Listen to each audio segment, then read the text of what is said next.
Bienvenidos chicos y chicas, una tarde más haciendo horas extra en el canal. Hoy estamos con Juan Manuel Bazo de Pablos, ¿qué tal?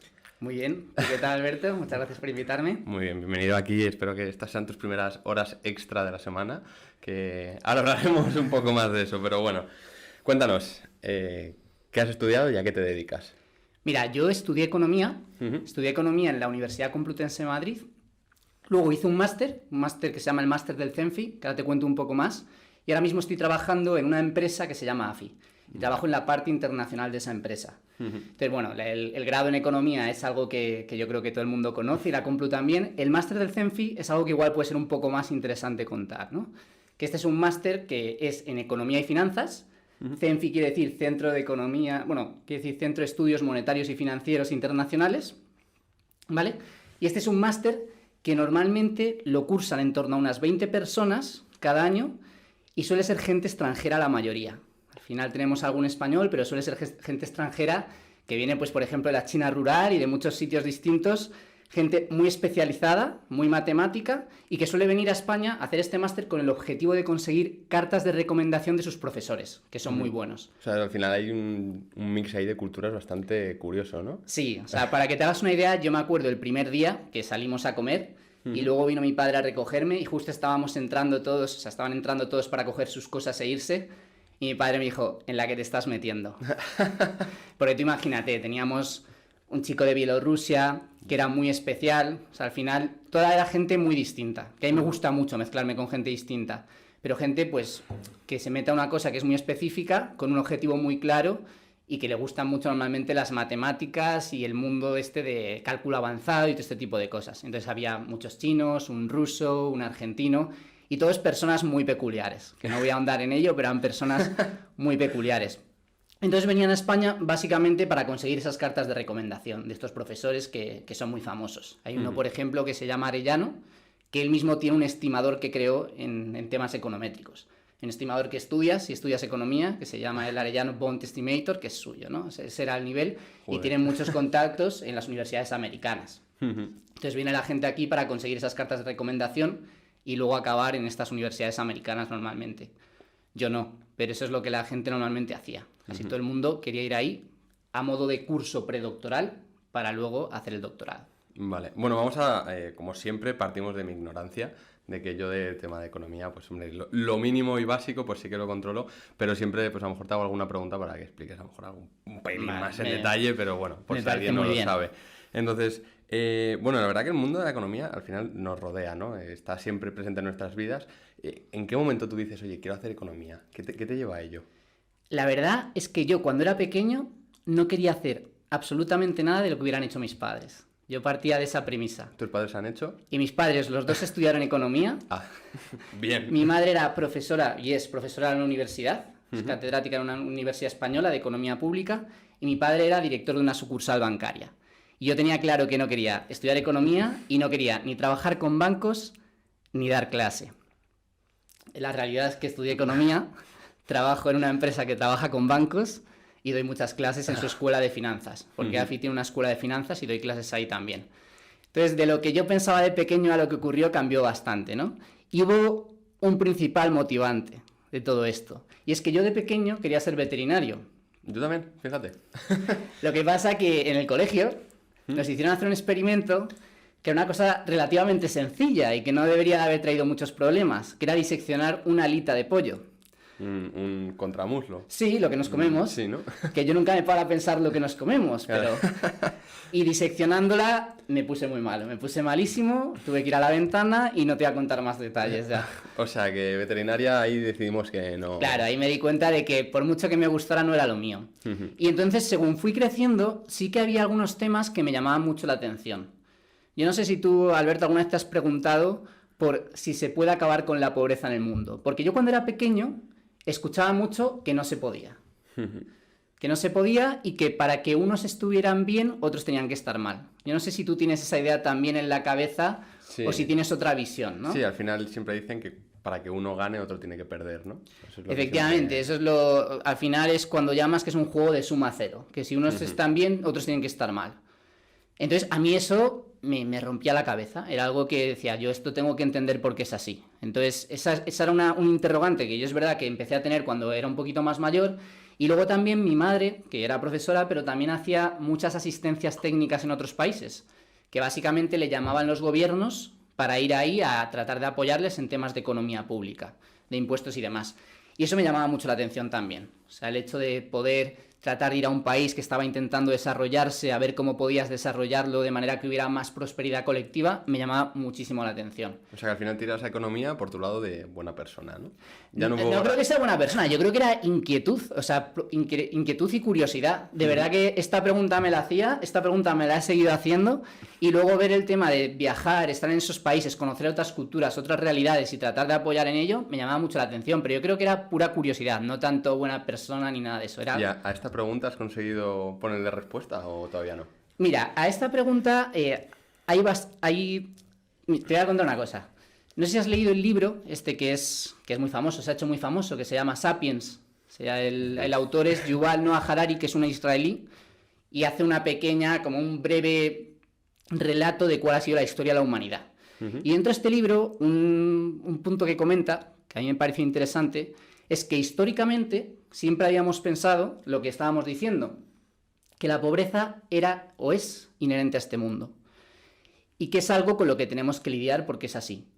Pero que es verdad que ahora actualmente el pensamiento económico y el pensamiento que subyace ahora mismo en distintas materias, de distintos ámbitos, es que la pobreza ya ha dejado de ser algo inherente y ha pasado a ser algo con lo que sí que se puede lidiar. Y esto es básicamente por los avances que ha habido en tecnología, en agronomía, en medicina, en economía, y ya sí que pensamos que deja de ser un juego de suma cero, que todos podemos estar mejor.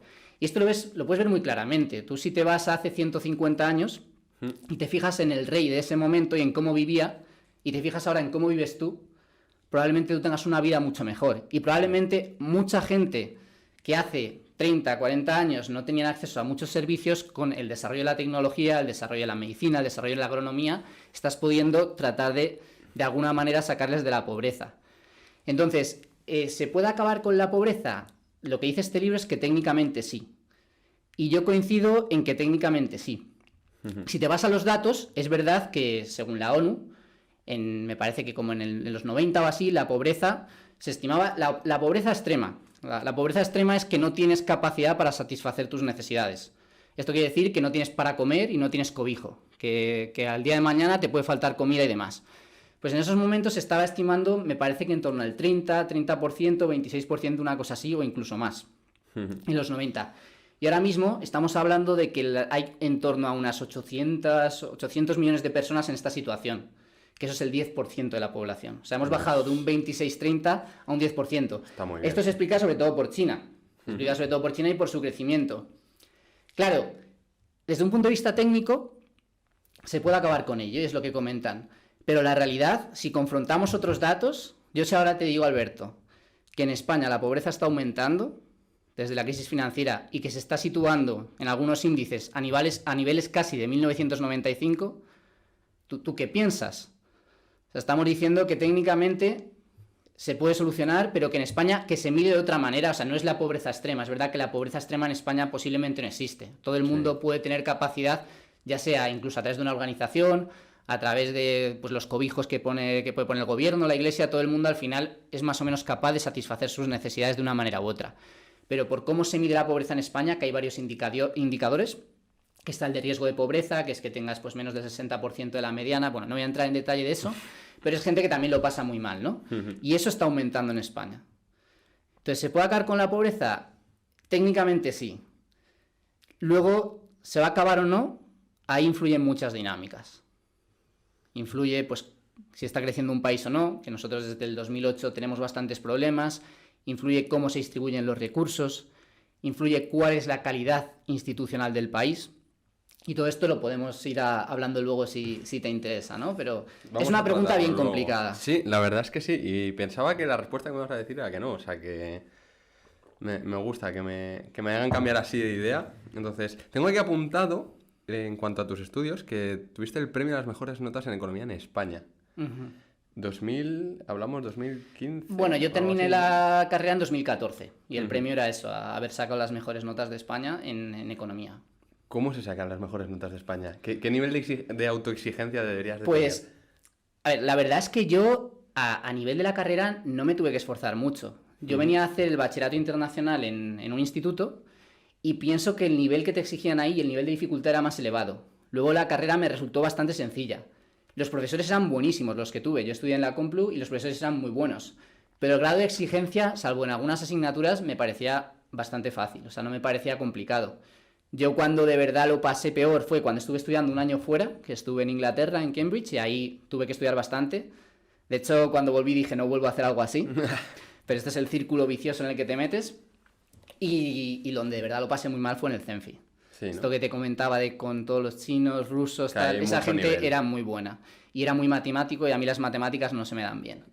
Y Bueno. luego algunos de ellos eran ingenieros, matemáticos, yo venía con economía de la carrera, que ya te digo que me había parecido fácil, entonces el salto era muy muy fuerte. Y lo pasé mucho peor ahí que en cualquier sitio, que en el bachillerato internacional, que en Cambridge, que en cualquier lado. O Mucho sea, que peor. una persona que estudia economía y que ahora mismo vive de la economía se daba mal las matemáticas. Sí, Curioso. sí, o sea, también es verdad que en términos relativos. A ver, yo tuve una media muy alta, en matemáticas saqué un 10 también, o sea que no es que tal, pero me costaba. Yo también no me considero una persona de estas que lo captan todo, que son totalmente brillantes. Yo me tengo que esforzar por las cosas y las matemáticas me hacen esforzarme bastante.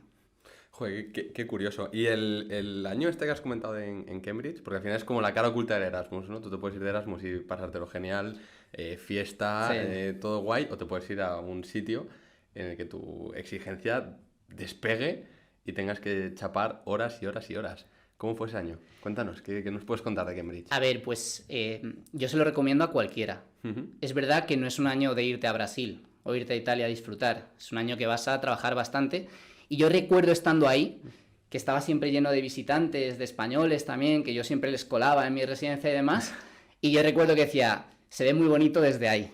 Pero cuando estás aquí, estás más machacado y igual no lo ves tan bonito, ¿no? Pero la verdad que es muy distinto y creo que es una experiencia increíble, ¿no? Si quieres, te cuento un poco cómo funcionaba, que es totalmente, una cosa totalmente distinta, ¿no? Tú, básicamente, para aplicar, incluso haciendo el Erasmus, tú lo que hacías es que aplicabas a la universidad. Aplicas a la Universidad de Cambridge y ellos te pueden aceptar o no. Si te aceptan, lo que hacen es que te ponen como en un pool, ¿vale? Vale. Y a partir de ahí, tú todavía no puedes entrar en Cambridge, ¿vale? Porque a partir de ahí son las distintas residencias, que se llaman colleges, ¿vale? Los colleges, los que deciden a quién cogen. O sea, pugnan por la gente. O sea, esto es un poco como Harry Potter, ¿no? Sí, Te ponen un bastante. sombrero en la cabeza y a la pa'lante, ¿no? Claro, porque ellos, entre ellos, compiten por tener las mejores notas. Compiten por tener más premios Nobel que el otro, compiten por estas cosas y entonces de verdad luchan por quien quieren y tú también luego pues ves qué entrevistas te hacen y decides también con quién te quedas, ¿no? Entonces eso empieza así, que ya es una cosa bastante distinta a lo que estás habituado. Claro, el proceso no es solamente enviar un quiero ir a Cambridge y ya, No. sino que hay entrevistas, exámenes, a lo mejor, ¿o no? Bueno, yo en el caso, cuando entras por la vía normal, sí que te toca todo eso. En mi caso fue sencillamente universidad y luego tuve entrevista. Tuve mucha suerte porque por mí justo pugnó uno que se llama Trinity College, que es como el más famoso, está en el centro, es precioso. Gryffindor, ¿no? Bueno, cuando lo veas sí que se parece mucho a Hogwarts. Te había pasado unas fotos por si te interesaba echarle un vistazo, que igual las puedes poner, pero eso es muy parecido a Hogwarts. Y la verdad que te impresiona. O sea, desde el minuto que entras te impresiona mucho. O sea, para que te hagas la idea, te reciben porteros con bombín, te cogen las cosas, te tratan de señor, de sir totalmente. Este college al que yo fui tenía 31 premios Nobel. O sea que ya iba... Vas un poco asustadillo, ¿no? Otro tema que a mí me impresionó mucho. Tú cuando entras, a los 2 días o así, te van a hacer firmar en un libro de admisiones. Entonces el libro tenía un tomo que ya estaba terminado y estaba en otro tomo. Y el que estaba terminado estaba abierto por una página con una firma, que además te decían, fíjate cuál es, y era la Isaac Newton. Entonces, claro, tú ahí te empiezas a asustar un poco. Y dices, a ver, Hombre, ¿qué es esto? ¿Dónde me estoy metiendo? El nivel estaba alto, por lo menos. Efectivamente. Vamos. Luego hay otra gente famosa que ha estudiado ahí. Por ejemplo, justo donde yo estudié en mi college, estudió Sacha Baron Cohen, ¿no? Se llaman, el del dictador, Sí. el actor. Estudió ahí historia. O sea que, bueno, estaba muy bien, tenía muchas curiosidades de ese tipo. Y sí que es verdad que luego tenía también muchas tradiciones y muchas cosas muy llamativas. Tú me preguntabas por hasta qué punto se parecía a Hogwarts, ¿no? Y la verdad que mucho. Te puedo contar, como te decía, a los 2 días tú firmabas la carta de admisión esa, bueno, la carta más que el libro de admisión, y luego tenías una cena formal. Entonces esta cena formal es cuando de verdad todo empieza a parecerse muchísimo a lo que nos han enseñado en los libros y en las películas, y donde yo decía, esta mujer, J.K. Rowling, no tenía tanta imaginación en realidad. Porque esto Lo has sacado de aquí, ¿no? Claro, porque tú ahí te ponían una túnica, digamos, te llevas una túnica, esto siempre que ibas a una cena formal llevabas una túnica, y antes de ir tenías que quedar como con unos mentores que te ponían, que te enseñaban un poco cómo tenías que comportarte. Tú vas a entrar a un hall enorme, sin luz, solo con velas, bancos, que también se parece muchísimo a lo de las películas. Una cosa que no se parece tanto es que tiene un cuadro enorme de Enrique VIII puesto en la esta, y luego tiene como fotos de premios Nobel en los laterales, como el indio Amartya Sen, y todos estos estaban ahí puestos. Y claro, te tienen que enseñar primero cómo buscar tu sitio, que te vas a sentar con alumnos, pero también con fellows, que son los que estudian ahí, y puede haber premios Nobel. Yo cuando estaba, había premios Nobel entre ellos. Entonces te puedes sentar al lado de uno y te toca estar ahí aguantando el chaparrón que llevas 2 días ahí, ¿no? Y además de eso tienes muchísima cubertería. Entonces te tienen que explicar cómo funciona la cubertería. Así que son 4 a lo mejor por lado, ¿no? Yo creo que eran como 6, o sea, era una barbaridad. Muchos platos, te dicen que va a ser la mejor comida de tu vida. Mentira, te vas a un restaurante español normal y es mejor, pero bueno, te lo cuentan como que va a ser la mejor, porque en Inglaterra la comida no es tan rica. Y bueno, además pues te dicen que en el momento en que tocan el gong, que eso es otra cosa muy llamativa, tocan el gong, te tienes que levantar y hacer el brindis por la reina, que lo hacían un par de veces durante la comida. Un par de veces durante la comida. Sí. Uf, o sea... Y tenías como a los profesores también, algunos estaban mezclados, otros estaban en alto, y luego eso, como el director del college, en un momento dado, pues daban al gong y daba un brindis, y por la reina siempre. Y siempre que hacías un brindis, luego era por la reina, ¿no? Uh-huh. Este college, para que te hagas la idea, era la tercera fortuna de Inglaterra. O sea, que tenían mucho dinero. Uh-huh. Tercera fortuna o tercero en propiedades, que estaba la reina, otra, y luego ellos. Tenían la mitad de Tesco, por ejemplo. Bueno. O sea que bueno, era un sitio que imponía mucho. Y a todo esto le sumas algo que yo jamás me hubiera esperado, que es el hecho de que los alumnos ahí son como los alumnos en España o peor. En el sentido de fiesta, de diversión y demás. Sí, o sea, no hay... Joder, me lo estás plantando todo súper serio, premios Nobel, buenas notas, sí, exigencia, pero... y en cambio allí juerga y desenfreno. Sí, o sea, por ejemplo, en la cena esta formal me ha venido ahora a la mente porque uno de los juegos que tenían era meterte un penique cuando estabas comiendo, te lo metían en la copa, y si te lo metían y no habías sido capaz de evitarlo, te tenías que beber la copa de un trago. Entonces tú imagínate que estás con el profesor, te están metiendo el penique, estás intentando mantener la conversación, bueno, acababas doblado. Era muy peligroso. O sea que ojo a los ingleses, ¿no? Que no... Ojo a los ingleses, sí, tengo ahí varias anécdotas. Una, por ejemplo, bueno, esa misma noche, uh-huh, como así punto de contacto, me acuerdo que luego fuimos a otra parte del college, que había ahí como una fiesta y demás. Y me acuerdo que llegamos a un sitio donde había una puerta, una verja muy alta y no se podía pasar. Y la gente iba medio doblada. Todos eran gente muy lista, pero iban medio doblados. Y una chica dijo, pues saltamos por encima. Y no. Yo dije, no. O sea, mala idea, no se veía nada, totalmente oscuro. Que sí, que saltamos por encima. Esto va a acabar mal. Pero ya se lanzó. Y claro, encima, entre como iba, en lugar de saltar por encima de la puerta, que es verdad que estaba muy alta y era muy difícil porque era como de estas que se suben así, saltó por el lateral. Con la mala suerte de que, claro, no conocíamos bien el sitio todavía. Entonces saltó y cayó en un río que había al otro lado. Entonces tú imagínate como primera impresión eso, todos corriendo intentando sacar a la chica y demás. Pues esa fue la primera noche que yo pasé en Cambridge. Encima lo malo de eso es que te pase y ya te conviertes en la chica del río, ¿no? Bueno, sí, eso indudablemente. Sí, guay, sí. Guay. Y eso se une a muchas. Yo me acuerdo correos que nos mandaban que no dabas crédito. Uh-huh. Uno, que quizá fue el más llamativo, nos decían algo como, señores y señoras estudiantes del college de tal... en los últimos días se han reportado algunos casos que, como os podéis imaginar, no son buenos ni para los estudiantes internamente, ni para la reputación del college, ni para los visitantes que van por el college. Por favor, mear desde los balcones está terminantemente prohibida. Tú imagínate. ¡Hola! Las que se liaban. Madre y en mía. mi año nos llegaron a prohibir las cenas formales en un momento porque la gente se caía para atrás, tiraban los bancos, se caían tal... O sea que... Era un contraste. Luego, Sí. no sé, Alberto, ¿tú has estado alguna vez en Inglaterra o has vivido en Inglaterra Sí, yo he pisado Londres, pero vamos, y has llegado a salir alguna vez no, de fiesta en Inglaterra? todavía no. Porque el concepto de ir de copas no lo tienen. Tienen otro concepto totalmente distinto, que es el de machacarse a copas y morir.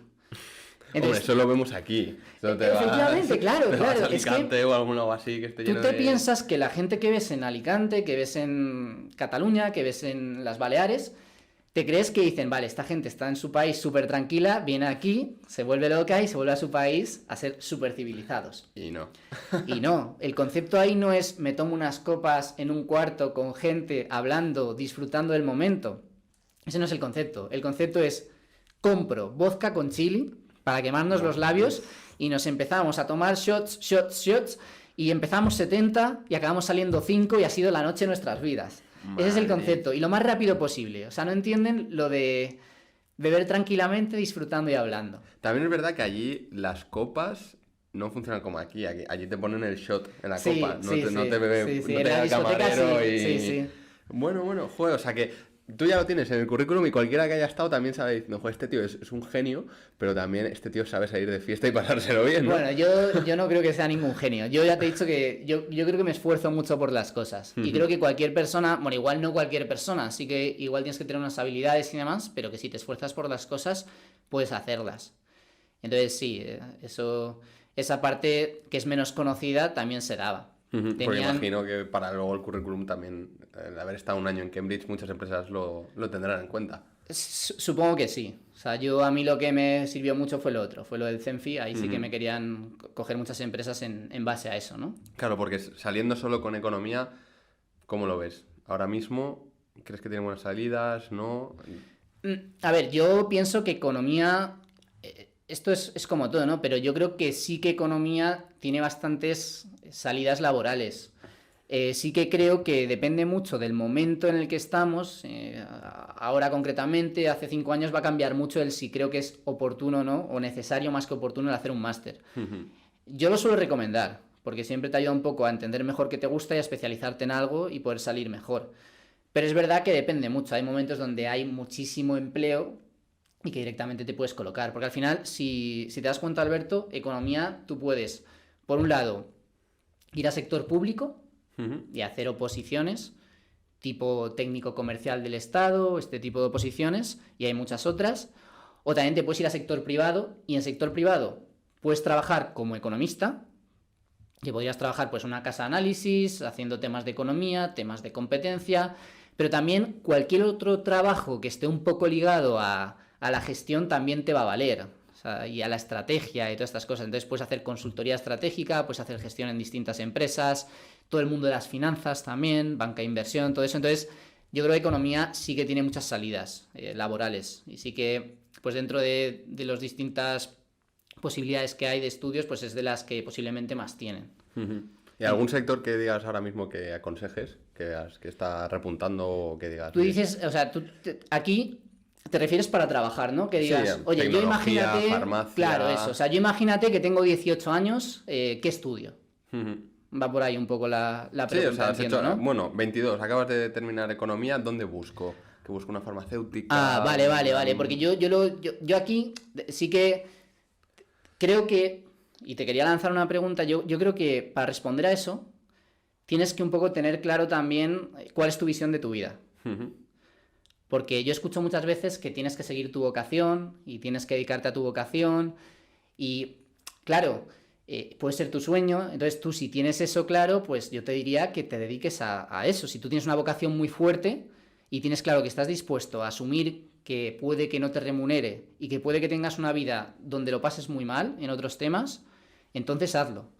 Porque el mensaje de haz tu vocación, que te va a ir bien y si te esfuerzas como te va a gustar, pues va a ir todo fenomenal, no me lo termino de creer y lo veo a mi alrededor que no pasa siempre. Que hay gente con mucha vocación, pero si te metes en un sector que no está muy bien, pues te puede ir bien o no te puede ir bien. Es verdad que hacen lo que les gusta, pero lo puedes pasar mal, puedes pasar penurias. Entonces yo creo que aquí depende de cada uno, porque igual tu sueño es ser, yo qué sé, productor, ¿no? Estudias economía y quieres ser productor en la industria del cine, en Hollywood. Vale, pues si lo tienes muy claro y estás dispuesto a asumir que eso igual te lleva a penurias, hazlo. Pero es que igual tu sueño también es el día de mañana poder tener una familia, poder no estar preocupado de llegar a fin de mes, poder hacer muchas otras cosas aparte del trabajo. Y en ese caso sí que te diría, oye, dedícate a cosas que además de que te puedan gustar, que también tengan una cierta perspectiva, ¿no? Entonces, en tema general, pues yo te diría que dedícate a cosas relacionadas con posiblemente tecnología, que es al final lo que va más lanzado ahora mismo, pero dependiendo siempre de esto, de si tú pones por delante todo tu vocación y estás dispuesto a asumir lo que supone, o si por el contrario quieres, además de tu vocación, tu sueño también es tener una vida pues cómoda y poder hacer muchas otras cosas, que no sean solo el trabajo. Tú estás en AFI, ¿verdad? Eso es. ¿Y AFI en qué sector está? ¿Qué es? ¿Una consultora?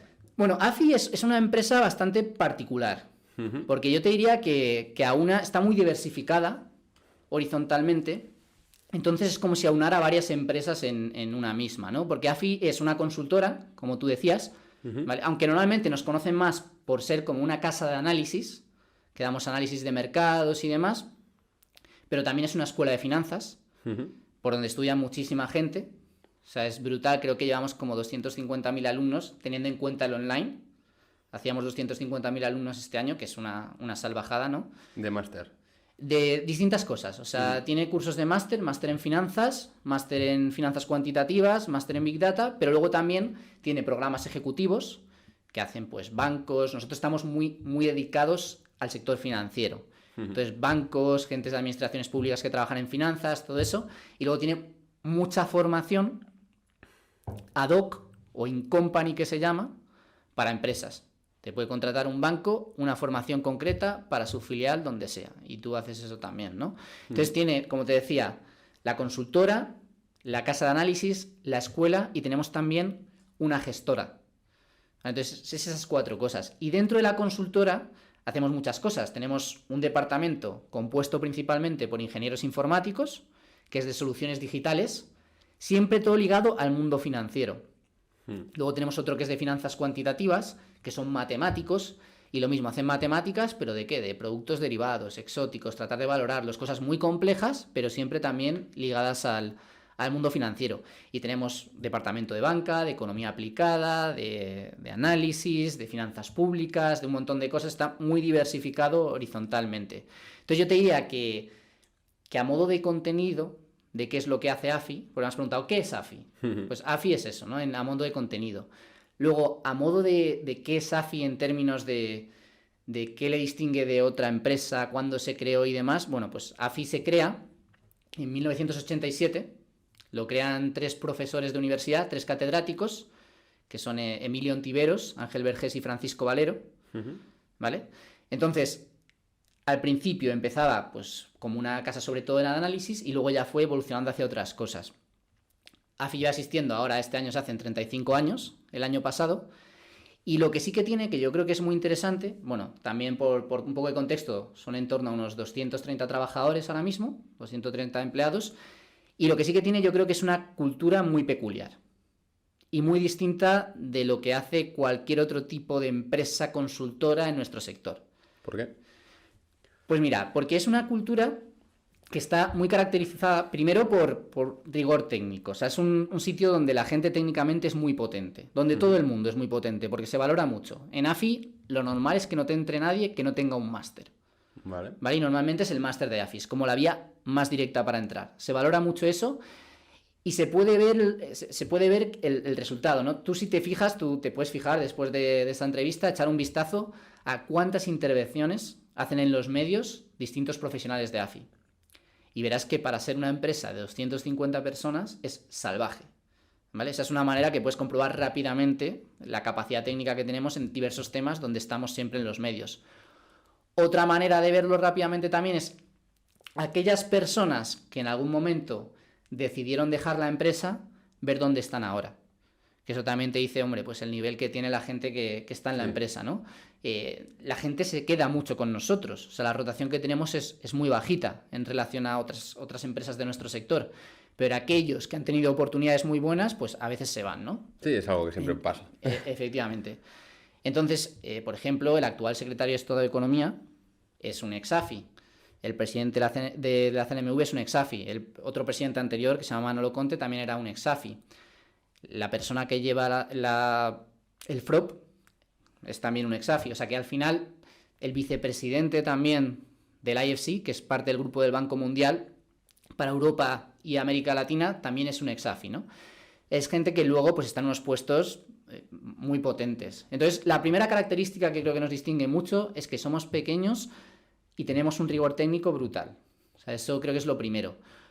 Lo segundo es que es una empresa que hace muchas cosas y que exige a sus perfiles ser muy transversales. Entonces, el que entra ahí como consultor normalmente también es profesor.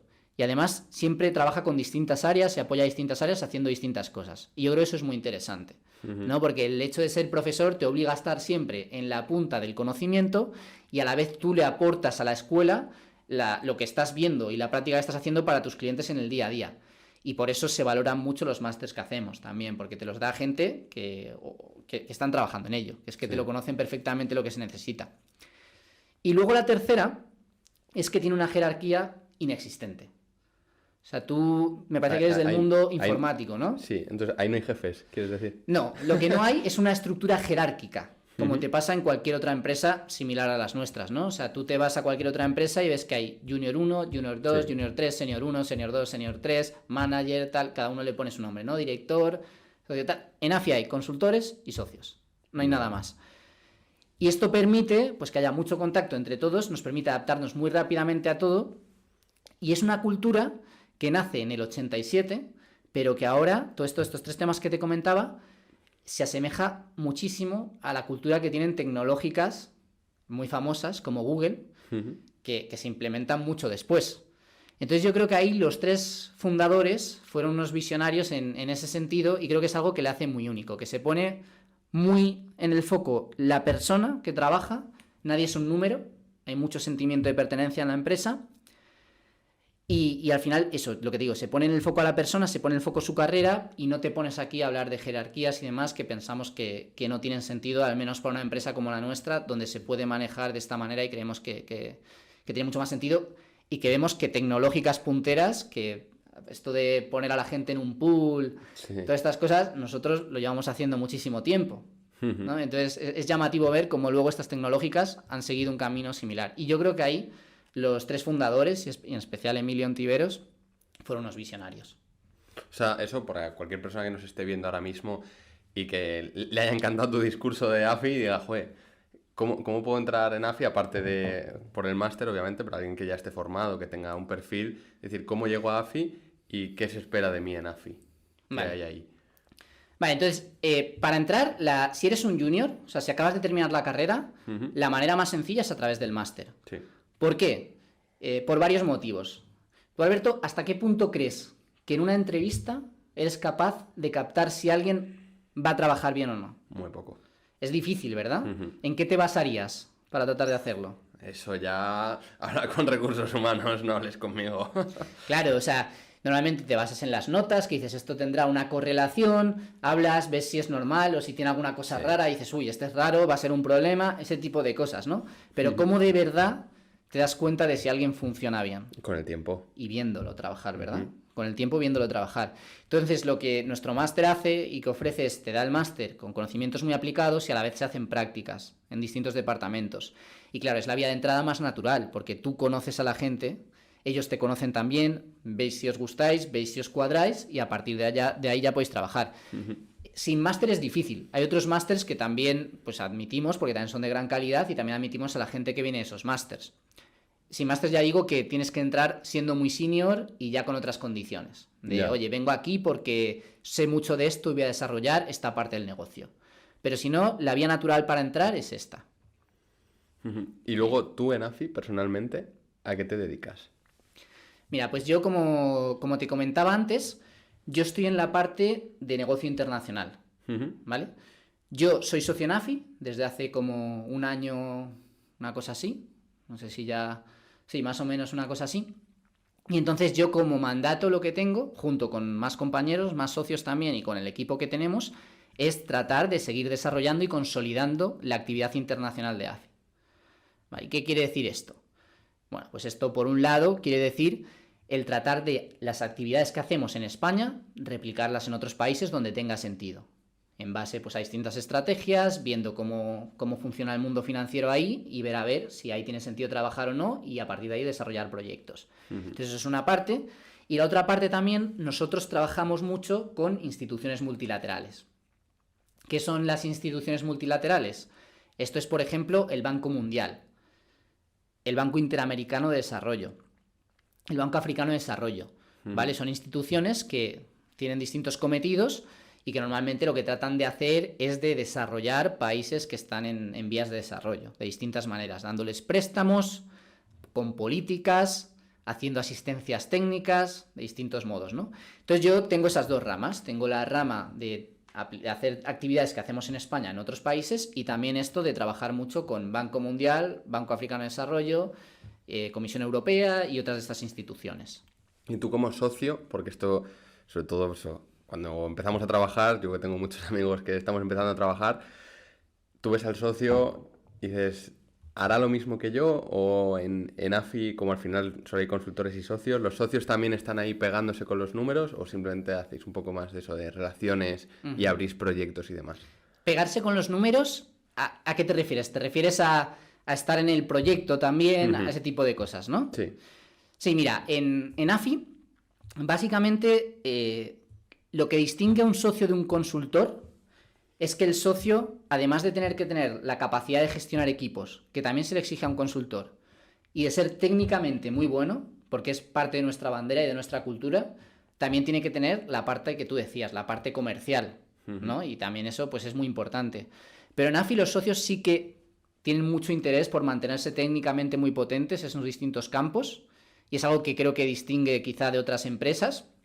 Y luego también supervisan proyectos, están encima de ellos, si hay cualquier problema se meten. O sea que yo creo que este es el modelo de AFI, que no es el modelo de otras empresas. Sí, Es un modelo donde... para casa. Claro, es un modelo donde los socios pues sí que tienen mucho interés en la parte técnica, a todos nos gusta mucho y por eso estamos ahí, no estamos en otro sitio, y que luego también se involucran mucho. O sea, nosotros estamos muy orientados al cliente, tenemos una relación muy fuerte con los clientes y en cualquier momento pues no vamos a ponerles un equipo extraño y no vamos a estar nosotros ahí. O sea, nosotros vendemos el proyecto, pero estamos pendientes de que eso vaya a ir bien. Y si en un momento no va bien, eres el primero que te arremangas y te aseguras de que vaya bien. Eso se valora, ¿eh? Luego ver a los jefes que también curran, eso se valora un montón. Y como tratas actividades internacionales, imagino que te tocará viajar un montón, ¿no? Sí, sobre todo antes de la pandemia. Ahora ya ahora se está retomando, ¿no? Un poquito, pero ahora se ha frenado un poquito. ¿Y eso cómo lo llevabas? Porque al final imagino que irás a muchos países que hay mucho cambio horario, diferentes culturas, idiomas... A ver, yo como te contaba, un poco estudié economía por esto. Entonces a mí todo esto me encanta. ¿Cómo empecé yo a hacer la actividad internacional? Que un poco responde a lo que estás diciendo de cómo llevo lo de los viajes. Solo para que te hagas la idea de hasta qué punto me gusta este tipo de cosas y el hecho de viajar, ¿no? Básicamente, un día, porque yo empecé en AFI haciendo otras cosas. Empecé haciendo un proyecto con una gran empresa del IBEX y luego hice otras cosas. Y luego un día, cuando yo llevaba en AFI, no sé, como unos 7 meses o así, el socio director de mi área vino al pool, donde estábamos todos, y comentó que había salido un proyecto en Argelia. Dijo, ha salido un proyecto en Argelia, ¿alguien de aquí sabe francés? Preguntó, ¿alguien sabe francés y a alguien le gustaría, se atrevería a hacerlo? Estaba yo ahí sentado, el día anterior había visto una película, no sé si te suena, que se llama Aliados, que es una película en la que actúan Marion Cotillard y Brad Pitt, y que es después de la segunda, no sé si era justo después o durante la Segunda Guerra Mundial, en el protectorado francés de Marruecos. Aparece al principio, ¿no? Entonces se vería Marruecos... Con las casas, como son ahí y demás. Yo acabo de ver esa noche esa película. O sea, tú ya estabas... Claro, y ahí me dicen, ¿alguien quiere irse a Argelia? Yo nunca había salido de Europa. Y yo había visto esa película la noche anterior, entonces pensé, yo esto lo tengo que vivir. Y lo del francés ya me apañaré. Ya veremos, porque en el francés había hecho algo en el colegio, pero yo quería vivir esa experiencia. Entonces ahí que me lancé al tema de Argelia, así es como empezó la actividad internacional, porque empecé yo a hacer la actividad internacional y luego ya pues fui haciendo más cosas. A Argelia fui muchísimo, a Argel, y me gustó mucho, porque tú ahí te reunías con gente de un nivel muy alto dentro del país, no sé, yo me veía muy pequeño, me veía una persona muy joven, con 24 años, cogiéndome un Valentín los lunes, un avión, yéndome a Argelia, yendo pues, a distintos ministerios del país, haciendo distintas cosas. Me gustaba mucho, o sea, y conocer esas culturas, conocer cómo funcionaban ahí, me parecía súper interesante. Duro, porque trabajas mucho, pero muy interesante. Pues tú encima que estás tan metido en el ajo, creo que eres una buena persona para que nos recomiendes idiomas, porque tú ya has dicho que esto con el francés, pues oye, te abrió un poco la puerta. ¿Cuántos idiomas crees ahora mismo que deberíamos aprender y saber para tener buenas oportunidades en el mundo laboral y cuáles? Vale. A ver, ahí yo creo que también va a depender mucho de lo que decíamos antes, de a qué te quieres dedicar, qué prioridades tienes y demás. ¿Vale? Yo, desde mi experiencia personal, o yo qué haría con mi hijo, imagínate que yo tuviera un hijo o lo que sea, yo le enseñaría castellano, inglés y francés, que es lo que yo veo que a mí me ha funcionado muy bien. Con eso abarcas muchísimo.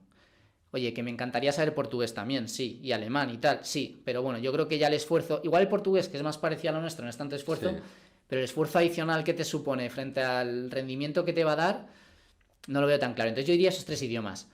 Esto depende mucho. Si eres ingeniero industrial y te apetece irte a Alemania a trabajar, hombre, aprende alemán, ¿no? Otro tema que yo creo es importante, que igual en nuestra generación no hemos sido tan conscientes, pero China poco a poco no para de avanzar.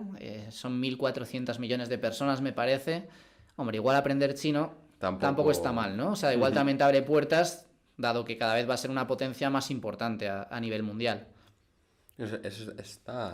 Eso está curioso, sobre todo eso de cara a tener hijos, que a mí me pilla muy lejos, por supuesto, pero... No tanto, Alberto. Bueno, la vida pasa muy rápido. Yo espero que sí, que por lo menos tarde sus años. Pero bueno, te quiero hacer una pregunta porque con todo el tema de esto de las actividades internacionales, y volviendo un poco a la pregunta del principio de la pobreza, el Banco Mundial tiene como moto, como eslogan o como propósito reducir la pobreza mediante préstamos.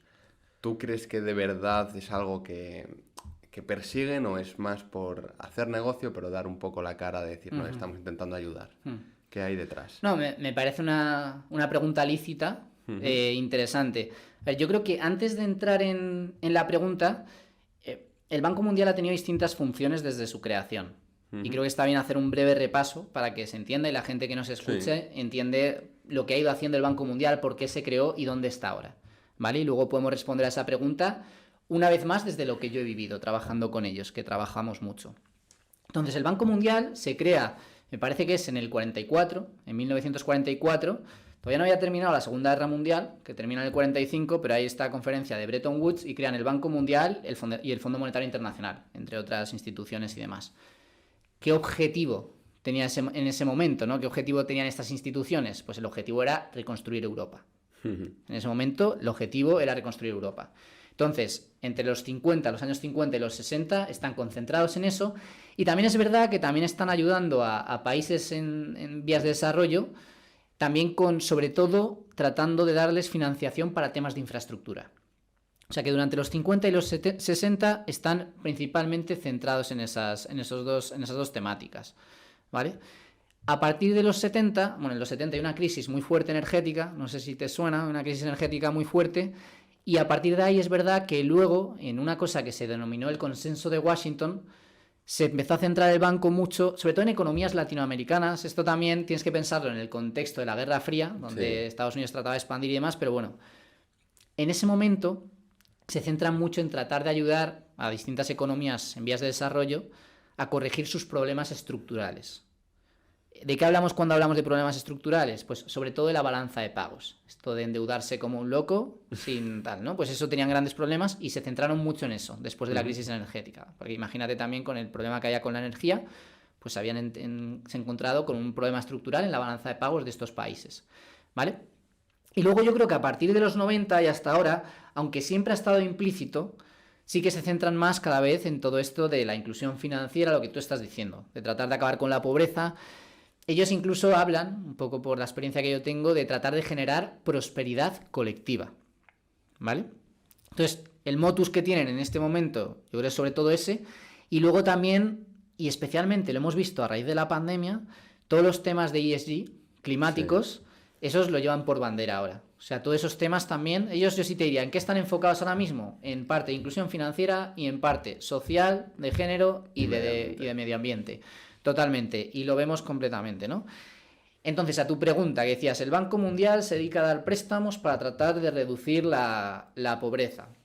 Bueno, yo creo que realmente se dedican a dar préstamos, como tú dices, financiación para eso, ¿no? Para lo de ellos, yo creo que se refieren más a la prosperidad colectiva, intentar aumentar la prosperidad colectiva, y además también, además de los préstamos, hacen políticas y dan asistencias técnicas. Que yo les conozco de eso, de la parte de asistencias técnicas. ¿Qué quiere decir eso? Pues que en un país concreto ellos prestan una asistencia técnica, hacen un proyecto para tratar de mejorar una parte concreta del país. Yo te pongo un ejemplo en el que hemos estado trabajando nosotros, por ejemplo. Al Banco Mundial, una cosa que le preocupa mucho, y con mucha razón, es el acceso a la financiación de las pymes, de las pequeñas y medianas empresas. Sí.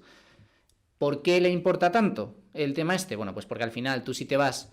Bueno, no te tienes ni que ir. Tú, al final, el tejido empresarial de muchos países, incluso en España, son las pymes.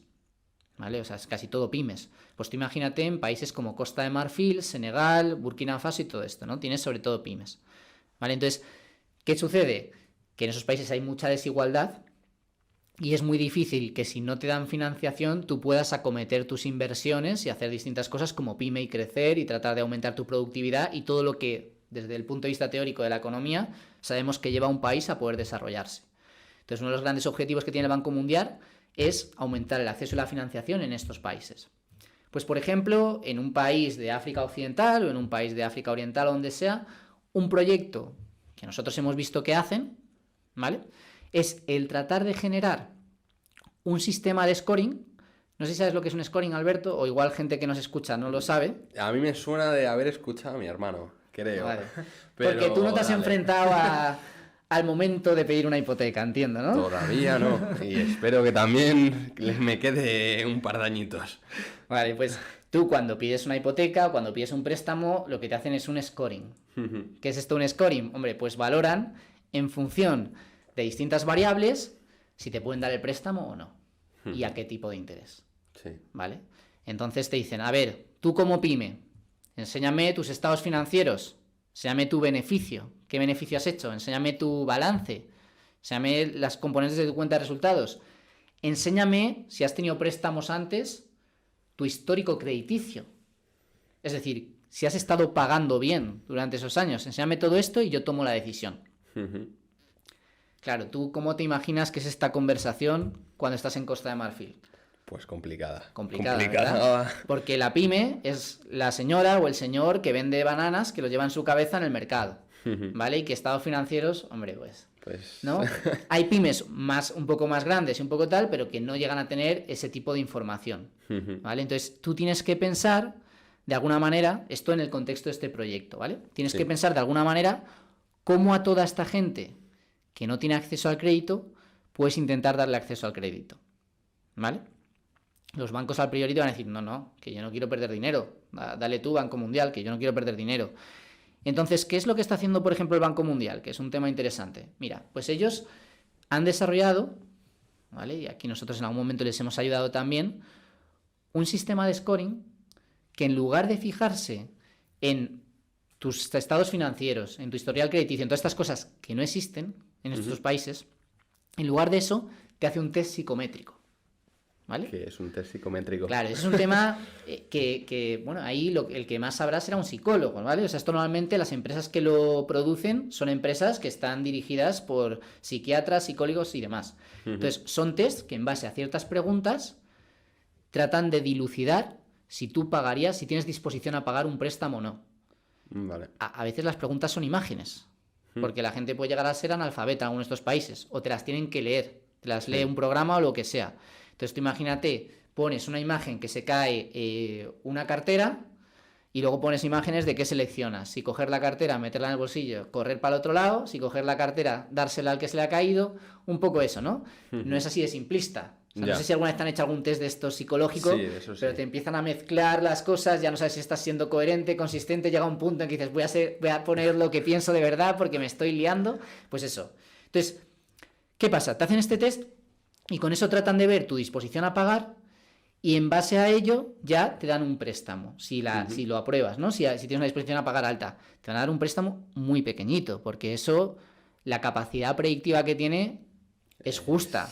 En España no te van a hacer eso, ¿sabes? O sea, te hacen lo de la información crediticia y todas estas cosas. Pero es una primera aproximación. Sí, es un primer approach que les sirve y la verdad que me parece que está muy bien pensado. Y está mejor pensado de lo que puedes incluso estar pensando, Alberto, porque el fin en sí no es tanto que esa persona reciba ese préstamo, ¿vale? Sino el hecho de que en cuanto recibe ese préstamo, se empieza a generar información sobre esa persona. Y esa persona empieza a tener historial crediticio. Entonces tú le has dado un préstamo pequeño, has animado al banco a darlo porque se ha sustentado en alguna cosa que tiene algo de poder predictivo, y esa persona empieza a tener un historial crediticio. Y ya a esa persona le metes en la rueda del crédito, ¿vale? Pues es un proyecto que trata de atacar el problema del acceso a la financiación por la parte de la demanda, de la gente que lo pide. Sí. Hemos hecho también otros proyectos que van por la parte de la oferta, de cómo haces que los bancos tengan incentivos a dar esa financiación a las pymes. Y ahí hemos hecho otros proyectos. Entonces, bueno, creo que me he ido un poco por las ramas, ¿no? No, pero la verdad que me ha parecido súper interesante. Todo este contexto, pero a tu pregunta, ¿de verdad se intenta reducir la pobreza y aumentar la prosperidad colectiva? Yo lo que he visto es que sí. O sea, yo creo que de verdad se hacen asistencias técnicas que tienen sentido. Hay gente muy buena dentro de estas instituciones. Hay de todo, hay gente mejor y peor, pero hay gente muy buena dentro de estas instituciones y se pone mucho esfuerzo. Pero es muy difícil. ¿Vale? Que lo que decíamos antes, técnicamente la pobreza se puede eliminar, pero luego hay muchas dinámicas que hacen que no se elimine. Y tú decías, me ha gustado tu respuesta, Juanma, que has dicho que sí que se puede eliminar. Sí, pero era un sí, pero no. Si lo veías bien, ¿no? Porque era un sí, pero las dinámicas entre tres factores que son crecimiento, distribución de recursos y calidad institucional hacen que sea un tema complejísimo. O sea, ¿qué pobreza vas a erradicar en el mundo si en un momento dado te dan un golpe de estado en un país, se apoderan las élites de tal y se empiezan a quedar todo el dinero que le está generando el petróleo? O si tienes una guerra. O sea, que erradicar la pobreza a nivel mundial es una cosa que yo veo muy complicada en ese sentido. Pues me ha parecido muy interesante el proyecto este del Banco Mundial, ¿eh? Luego cuando termine seguramente le echo un vistazo más en detalle a ver si encuentro, no sé si se podrá ver algo de todo esto. Imagino que habrá cosas públicas. Sí, esto sacan licitaciones, o sea, no te he comentado cómo trabajamos con ellos, pero ellos básicamente tienen una idea, imagínate, o bueno, ellos tienen gente que está en los países y empujan por su agenda, ¿no? Que su agenda es lo que tú decías, lo de la pobreza. Depende un poco porque luego pues tiene una agenda de acceso a la financiación, una agenda de tratar de mejorar los mercados de capitales, tienen distintas agendas y van empujando proyectos. Entonces ellos lo que hacen es que sacan una licitación. Una licitación es, en una plataforma, decir, estoy buscando a un consultor, una empresa, que me ayude a hacer esto. Bien, porque yo no tengo equipo, porque no tengo gente o porque no es mi especialidad, pero quiero hacerlo. ¿Vale? Entonces tú eso es público, ves las licitaciones, te presentas, vas al concurso, van otras empresas y ya puedes ganar o perder, y si ganas, pues haces el proyecto. Entonces ahí es la información esa es pública de que están haciendo esos proyectos. Pues le echaré un vistazo. Vamos a terminar ya con un par de preguntitas que te tengo preparadas. Que bueno, la primera es, ahora mismo creo que entre noticias de precios de la cesta de la compra y demás, estamos viendo que en España pues las cosas están yendo, no vamos a decir mal, pero vamos a decir peor. Entonces, ¿cómo ves ahora mismo la situación tú?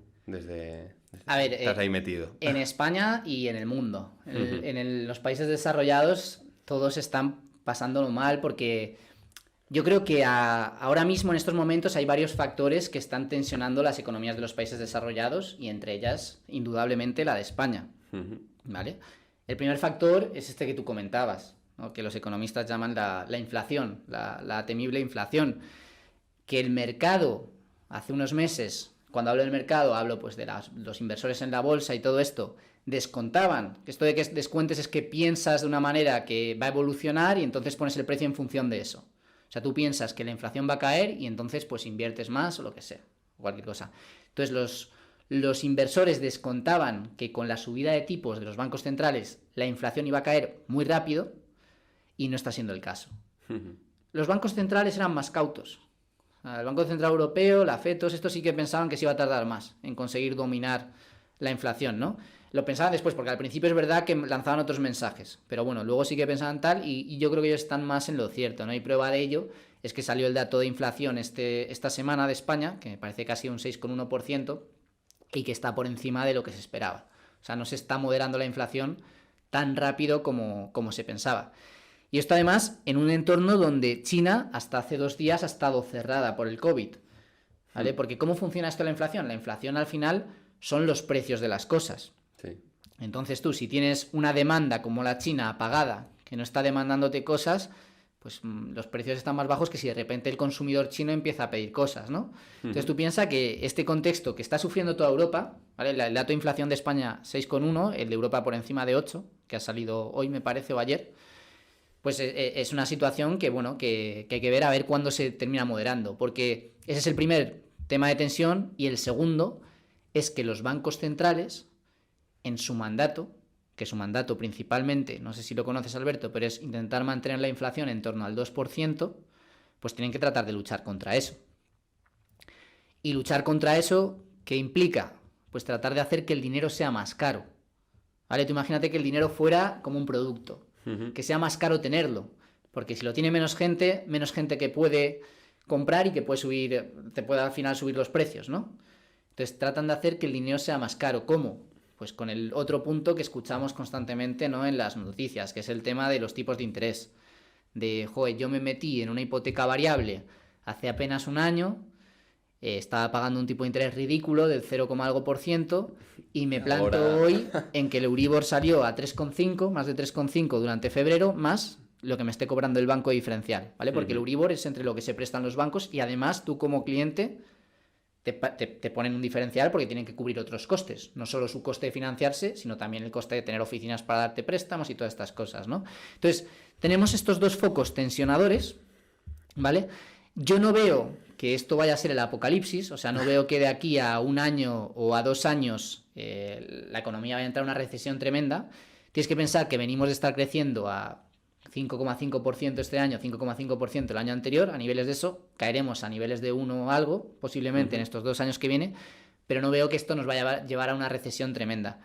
A mí sí que hay otra cosa, en el caso español, que me preocupa mucho, y que creo que se habla mucho menos. O sea, esto lo veo como, vale, los causantes concretos de por qué estamos así ahora, que son estos 2 puntos tensionadores y alguno otro, pero luego yo lo que creo que es muy importante y que igual se pasa de largo es el tema de la calidad de las instituciones de un país. ¿Vale? Entonces, cuando hablamos de calidad de instituciones, no nos referimos a instituciones como físicas, al final, calidad de instituciones lo que entendemos que es las reglas que marcan los incentivos de las personas y de los agentes económicos de un país. ¿Vale? Esto todavía igual te suena chino. Un poco. ¿Vale? Pero al final es, por ejemplo, te voy a poner un ejemplo. Tú al final, imagínate que haces una inversión, porque al final se supone que para que una economía crezca tiene que haber inversiones en capital, ¿vale? Vale. Pues tú imagínate que haces una inversión en una fábrica, ¿vale? Y tú imagínate que esa fábrica, pues metes la inversión, empieza a ir bien, y el día de mañana te la quitan, ¿vale? Que no existen los derechos de propiedad. Ya. O que no hay seguridad jurídica. ¿Qué sucede? Que al primero se la cuelan y hace la fábrica y se la quitan y vale, pero el resto no. Entonces la gente deja de acumular capital. Ese es un ejemplo muy sencillo, muy simple, pero es lo que te estoy diciendo, son las reglas que hay que marcan tus incentivos. Si no hay seguridad jurídica, si no hay derecho de la propiedad, si no hay esas cosas, tú no tienes incentivo a invertir, ¿vale? Y entonces, cuando hablamos de que un país tenga una calidad institucional elevada, lo que queremos decir es que esas reglas, ¿vale?, estén marcando unos incentivos individuales y sociales que tengan sentido. Y tener sentido en economía es que ayuden a asignar de forma eficiente los recursos. Otra vez te he vuelto a contar una teoría aquí que igual no entiendes bien, que es un poco chino, pero es lo que estábamos diciendo en el ejemplo. De tú, si no tienes derechos de propiedad, no tienes seguridad jurídica, de que no te van a cambiar la norma cuando ya te vaya bien. A mí me preocupa, entre comillas, porque digo, de momento no está entre mis preocupaciones, pero si en algún momento me quiero comprar una casa, yo cada vez lo veo más imposible. De hecho, cada vez sale más la noticia de que es complicado independizarse, simplemente. Y ojo, si ya se me pone difícil la cosa para irme a vivir con 3 amigos de alquiler, ya pensar en decir, joder, me quiero comprar un piso o un chalecito, ya ni me lo pienso. Sí, a ver, yo creo que ahí hay dos temas, ¿no? Por un lado, es evidente, y esto es lo que nos cuentan constantemente, que la relación entre los sueldos que se cobran hoy y el precio de la vivienda, pues es una relación que ha empeorado mucho. O sea, en la etapa de nuestros padres era mucho más sencillo, si tú veías la relación, el comprarte una vivienda. Entonces, eso es un primer paso que obviamente te va a dificultar el tener una vivienda en el futuro. Pero yo creo también, y esto me parece importante destacarlo, que además también se está dando, y yo no sé si tú lo vives en tu entorno, porque yo sí que lo veo, y además creo que los datos lo confirman, que cada vez más hay más desigualdad en España también. O sea, lo que decíamos antes también de que los indicadores de riesgo de pobreza severa, han estado aumentando en la última década desde la crisis financiera, que se sitúan ya casi en niveles de los 90 o lo que sea, pues es que esto también está viniendo acompañado de cada vez más desigualdad. Aquí hay un coeficiente, para los que sean economistas, que se llama el coeficiente de Gini, y que si tú sí lo ves, pues igual, desde el 2008, desde la crisis financiera, está aumentando más la desigualdad. Y esto puede ser peligroso por varios motivos. O sea, primero está la cuestión ética, que aquí cada uno puede tener sus opiniones. Ya. Es decir, oye, es que esto en realidad es, aquí la gente parte con oportunidades similares, hay gente que le va mejor y peor, y entonces si te ha ido mal, pues bueno, yo creo que eso es cuestionable, lo de que la gente tenga oportunidades similares. ¿Tú piensas que la gente tiene oportunidades similares? Ahora mismo no. Ahora mismo no. Y tener oportunidades similares es muy difícil. Sí. O sea, desde un punto de vista económico, normalmente tener oportunidades similares es que tengas un acceso a la financiación que te permita que si no vienes de un patrimonio con más dinero, puedas tú, si tienes un proyecto, financiarlo, ¿no? Que tengas acceso a la educación igual que todo el mundo y que tengas las normas que te aplican igual que a todo el mundo. Esto es súper difícil, en la realidad. Súper difícil, porque tú te puedes pensar que porque haya una educación pública, todo el mundo tiene acceso igual a la educación. Pero esto es mentira. O sea, al final tú posiblemente tengas unos padres formados que te eduquen más, que te ayuden, que demás, que te pongan profesores individuales. O sea, hay muchas cosas ahí que en realidad hacen que sea muy difícil tener igualdad de oportunidades. De hecho, yo creo que es casi imposible tener igualdad de oportunidades en estos temas y que además implicaría unas medidas del tipo de las que sugiere un economista muy famoso, no sé si te suena, que se llama Piketty.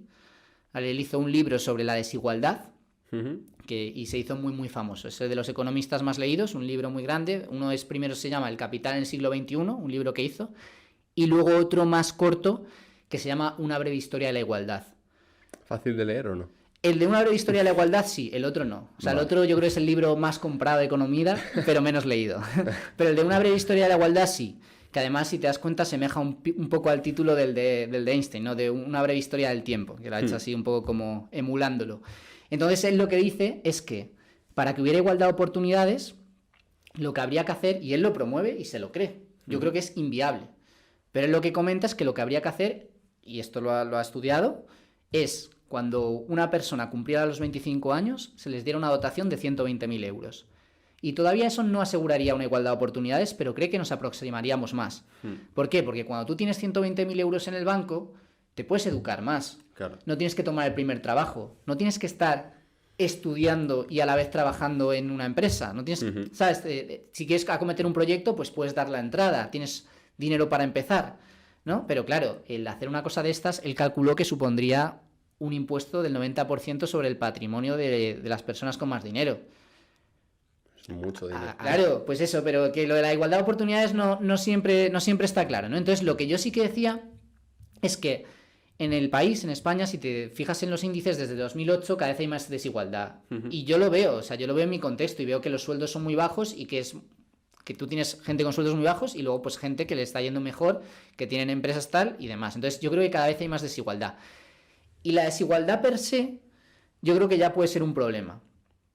Porque no sé si has escuchado, pero mucha gente dice muchas veces que la desigualdad no tiene por qué ser mala. Y yo esto era un discurso que compraba, hasta que lo estuve pensando un poco más. Y dices, oye, ¿tú qué piensas, Alberto? Te dicen, tienes una sociedad donde todo el mundo, nadie es pobre. Nadie está en una situación de pobreza extrema o pobreza severa. Todo el mundo satisface sus necesidades básicas. ¿Vale? Los que están abajo, pues hombre, comen y tienen cobijo. No hacen mucho más, pero todo el mundo está bien. Y hay una desigualdad tremenda. ¿Tú crees que eso sería un problema? Me pones aquí... Pues eso es una pregunta a la que le he dado muchas vueltas, ¿no? O sea, ¿tú crees que es un problema eso? Que todo el mundo puede vivir, todo el mundo está bien, y entonces pues no hay problema en que una persona tenga 4 yates, haga tal, no hay ningún problema.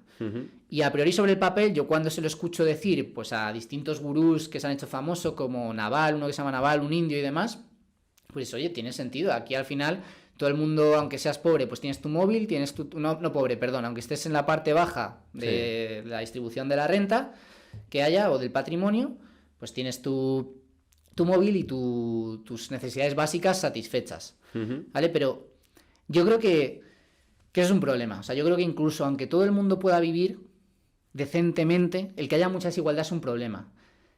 Y volvemos a por qué es esto un problema. Pues yo creo, y esto no es una creencia ya, esto otra vez también empieza a estar sustentado en literatura económica, en estudios que se han hecho. Entonces, cuando tú tienes una sociedad muy desigual, esto puede acabar afectando al crecimiento de la sociedad.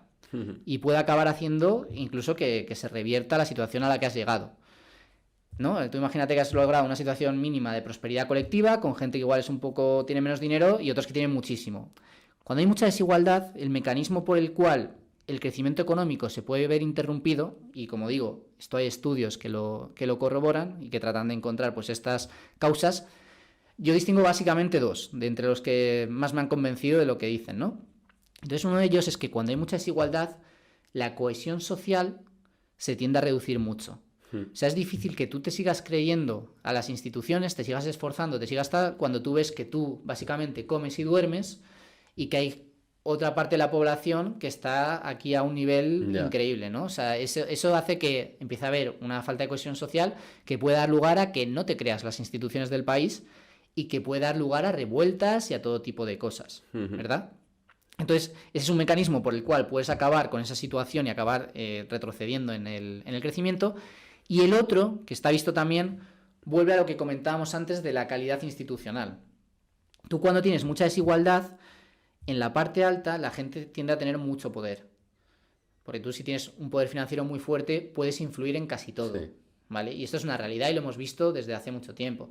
Para que te hagas una idea, de 2 países con 2 situaciones distintas, 2 países africanos. Tú tienes el caso de Botsuana, que es uno de los países africanos a los que mejor le ha ido, y por otro lado el caso de Nigeria, que le ha ido bastante mal. ¿Vale? Aparentemente son 2 países que en un momento dado tuvieron la suerte de tener recursos naturales. En el caso de Nigeria, petróleo. ¿Vale? En el caso de Botsuana, diamantes. ¿Vale? Entonces, en Nigeria, ¿qué pasa? Que había pues, un grupo de poder, con esto, una sociedad muy desigual, donde tenía totalmente capturadas las instituciones. Recuerda que decíamos que las instituciones son, de alguna manera, lo que marcan las reglas, los incentivos, y los tienen totalmente solo para ellos, ¿vale? Para que les favorezca a ellos. Todo para que les favorezca a ellos. Y luego, sin embargo, en Botsuana se daba el caso de que antes de que el país se independizara, tenían un sistema de gobierno que se mantuvo después también, que básicamente los políticos estaban muy controlados por el poder económico, que eran ganaderos, ¿vale? Estamos hablando de Botsuana, tal. Entonces, el poder político estaba muy controlado por el poder económico, que eran principalmente ganaderos en el país. Entonces, no podían y no cogían las instituciones, las reglas del juego y las machacaban totalmente en su beneficio, ¿vale? Sino que lo hacían en el beneficio del país. Entonces, ¿cuál fue la situación? ¿Y qué te esperas que pasara? Pues con la energía, cuando se encontró el petróleo en Nigeria, se esfuma el dinero. En el otro sitio, sin embargo, con los diamantes, el dinero luego fluye hacia la economía, hacia el sector industrial, hacia tal, y al país le ha ido mucho mejor. Entonces, lo que estamos diciendo es que cuando tienes una sociedad muy desigual, aunque la gente que tiene menos dinero no sea pobre, en el sentido estricto de la palabra, que pueda vivir, que pueda permitirse medicina, que pueda tal, si tienes una sociedad tan desigual, al final la gente con tanto poder, en un momento dado va a perseguir sus propios incentivos y se van a apropiar de las instituciones. Y en cuanto esas instituciones dejan de ser de calidad, a largo plazo no vas a crecer. Ya, al revés. Y se te puede acabar revirtiendo la situación.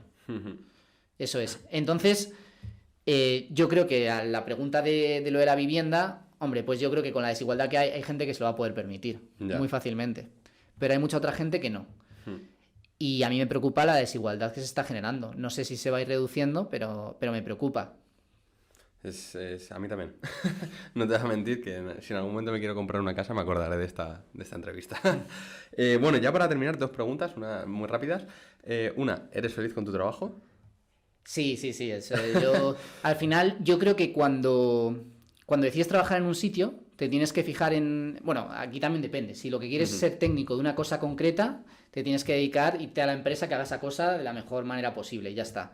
Pero si lo que quieres es trabajar en cosas de gestión, desarrollar tus habilidades personales y demás, yo creo que tienes que empezar en un sitio pequeño, que te van a dar muchas responsabilidades, que vas a sufrir mucho, que es muy importante, enfrentarse al sufrimiento, porque también te va a pasar en tu vida, y a la incertidumbre, y a la frustración.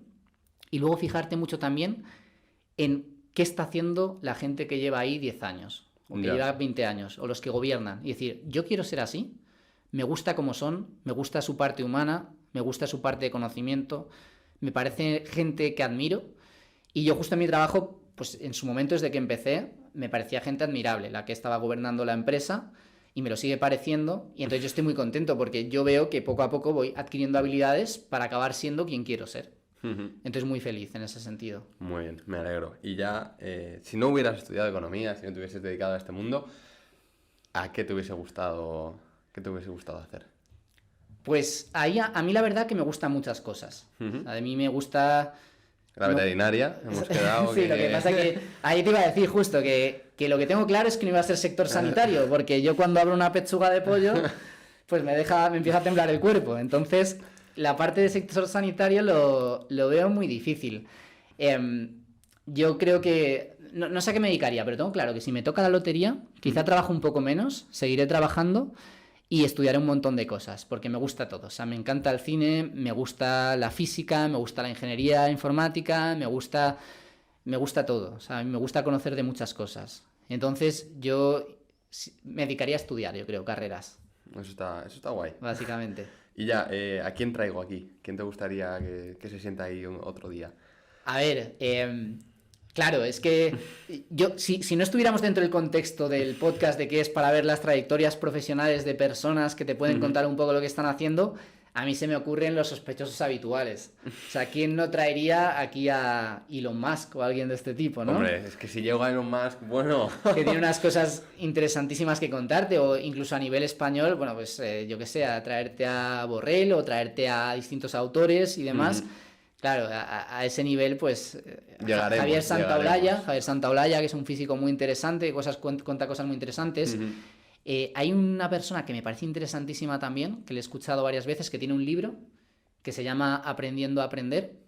Me suena un montón. Sí, se llama Héctor Ruiz, él, y es un neurobiólogo. El libro me suena un montón. Entonces, cuando me preguntabas antes cómo conseguía sacar notas tal, yo la verdad que siempre he sido organizado, ordenado, he estudiado bastante y luego siempre he ido al día y he ido revisando cosas. Y siempre cuando estudiaba no repetía solo por repetir. O sea, intentaba establecer conexiones y demás. Y luego me daba tiempo, revisaba, dormía y al día siguiente volvía a revisar. Y escuchando a esta persona, a este neurobiólogo, él comenta que por eso digo que es tan interesante un poco cómo funciona nuestro cerebro y cómo habría que hacer para estudiar de la mejor manera posible y aprender de la mejor manera posible. Y él pone un ejemplo muy interesante, que es, por ejemplo, cuando nos dicen un número de móvil, ¿no? Sí. Dicen, oye, llama a este número, porfa, recuérdamelo, que tengo que llamar.